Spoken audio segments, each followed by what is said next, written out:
Hello and welcome to the second in our new Spotlight feature series for Stronghold Warlords here on YouTube. In this new series, we're going to be delving into the game's sim-focused gameplay, new siege mechanics, and other features you can expect to enjoy in the game next year.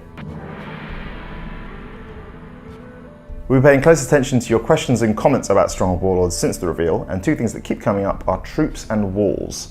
Discussion around troop numbers, movement, and formations come up pretty much under every Stronghold video on YouTube, as does discussion of the various wall systems in the game, and that's what we're going to be talking about today. Mechanics for troops and walls can vary quite a bit between titles, with everyone having their own favourite.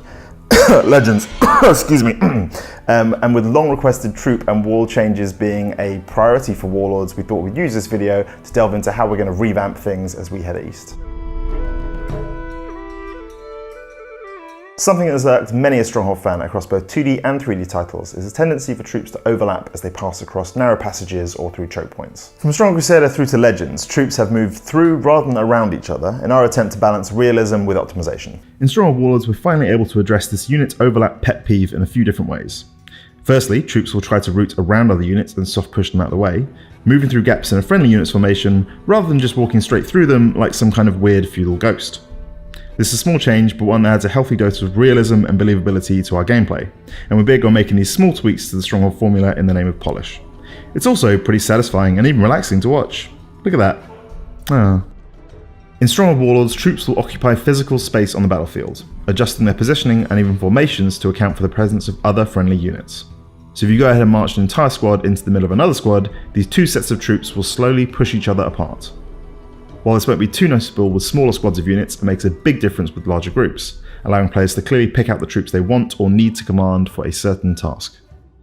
While your troops won't be quite as nice about personal space with enemy units, they will respect them far more than in the past. What I mean here is that troops will no longer pass through friendly units to attack enemies, giving the larger attacking force an unrealistic and unfair advantage. Instead, your units will form up against the enemy and either move around the sides if they can, or simply wait for those brave frontline troops to fall in the line of duty.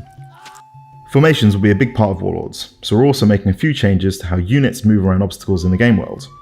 In Warlords, whether your troops are trying to get through a difficult choke point, castle wall, or their own buildings, they will stay in formation as a single unit. Bannermen, formations, and discipline are what we want players to see when they survey their grand armies before an epic siege, and this is another small way we're hoping to accomplish that. So wherever they are, your law soldiers will hold the line and stay with you, just like Russell Crowe in Gladiator.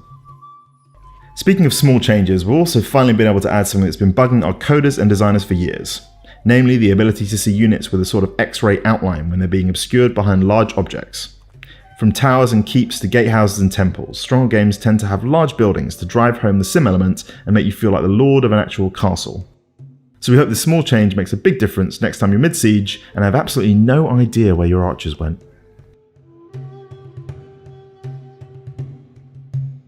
Stronghold games tend to have more complicated pathfinding than your average RTS. So in a regular RTS game, walls are more like barriers designed to keep certain units out and sort of hold off attacks and that kind of thing.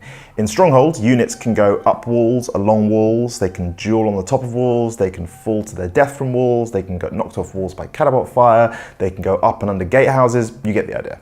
A Stronghold game without a decent wall system isn't really Stronghold, so expect all that castle building goodness to return. But we're also drawing on our vast history of wall building in our games to deliver you a best of. The grid system is back again for Warlords, allowing you to get the precision and accuracy you expect from a 2D title in our 3D engine. Just like in the original Stronghold and Crusader, each wall piece takes up a single square on the grid, so you know exactly where you're placing them. Not only does this make construction easy, it also prevents unfair mistakes being made. After all, nothing's worse than spending all your stone on the world's greatest castle wall, only to notice you've let in an entire siege army because you missed the spot. Walls need to be easy to understand and quick to build, which is why we're keeping construction of walls and buildings to a set grid as the best possible way for players to interact with the world. On that note, we've also made wall health much more straightforward than before. In past 3D Stronghold games, each time you placed a piece of wall, it would create smaller half tiles around it. This not only meant that the wall cost about 7 stone, but it also shared its toughness across more than a single tile. In Stronghold Warlords, one piece of wall simply costs 1 stone, but it no longer creates smaller half tiles when placed.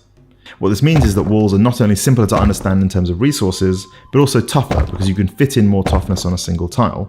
And if that doesn't make any sense, you'll just have to come to a gaming event this year or in 2020 to play it, because honestly, that's the only way I can explain this whole thing without getting into weird maths. Strong walls are returning! Isn't that great? Strong and stable, the strong and stable, strong and stable. As I discussed in the 7 classic features video, unit knockback is a feature we're working on and continuing to refine in Stronghold Warlords. It's not a great feeling when your archers are decimated by trebuchet and catapult fire, so we've balanced this by adding a knockback effect for units instead. While we're currently pre-alpha and there's still plenty of work to do, the idea is that knocking units off walls rather than killing them looks cool, feels fair, and is more interesting in terms of gameplay. For the defender, they can recover some or all of their troops and get them back on the walls, while the attacker is still incentivized to get that catapult fire in early and perhaps give their ladderman and siege tower a chance to approach walls unscathed. In Crusader 2, walls would staircase up terrain, which worked for gameplay, but often didn't look great on a particularly uneven map. In Warlords, walls hug terrain, so if your castle is nestled between 2 small mountains, you can go ahead and build that Helm's Deep style wall right up the cliff face. We mentioned the possibility of a Great Wall of China style custom map in our last video, but this new feature has a number of benefits, making for less buggy and more aesthetically pleasing castle walls. So that was a few small changes we're hoping will make a big difference to your moment-to-moment gameplay when building walls and ordering troops in Stronghold Warlords. Polish and quality of life improvements are a huge priority for us going forward, and we hope that's apparent in the final game. If you have any questions or comments, make sure you leave them below, as we're planning a post-reveal Q&A very soon. This will be your first chance at this relatively early stage in development to ask coders, design, about things that you want to know about Stronghold Warlords and about where we're headed with development.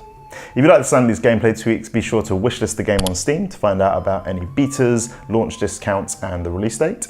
And as always, if you like the video, make sure you give us a like and subscribe here on YouTube for more Stronghold goodness every month.